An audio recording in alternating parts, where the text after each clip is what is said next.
Honestly, when I was a kid, my primary interest was athletics, and I guess I showed an aptitude for science and mathematics, but I didn't really apply myself in school pretty much through high school.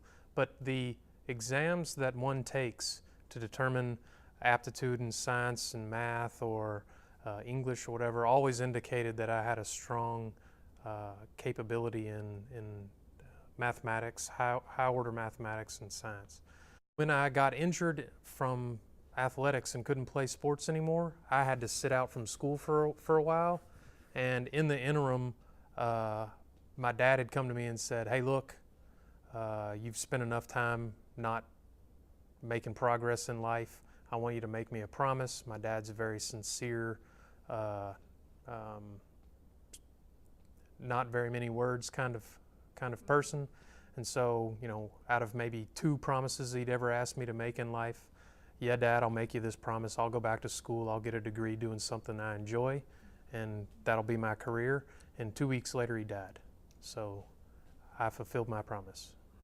It is well known at this point that the solar magnetic field drives space weather. So space weather forms the aurora. It also can prove dangerous to the humans aboard the International Space Station and any humans that eventually will expand out into space. So understanding how changes in the sun's magnetic field impart explosive energy into events like coronal mass ejections and flares, developing that understanding is critical to our ability to expand safely into space or maintain all of the assets that NASA and the United States government have in space, our fleet of satellites for telecommunications and the other applications we use those satellite spacecraft to do.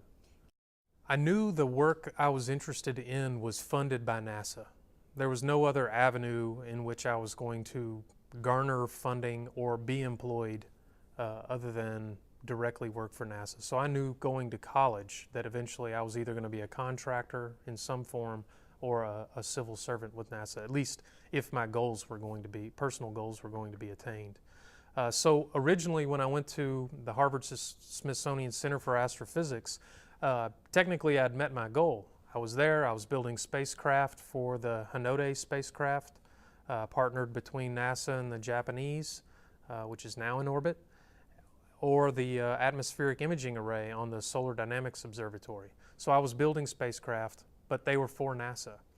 Then the opportunity came for me to transfer from Harvard to Marshall to run my own instrument program and take more of a leadership role in the day-to-day operations for Hinode, and that was just an offer that I couldn't pass up.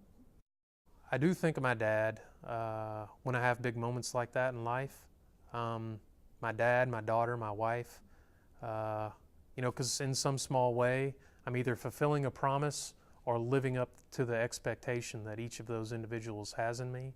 So yeah, those are important folks, and whenever something big happens in life, I reflect on what they meant to me or how this event might impact them too.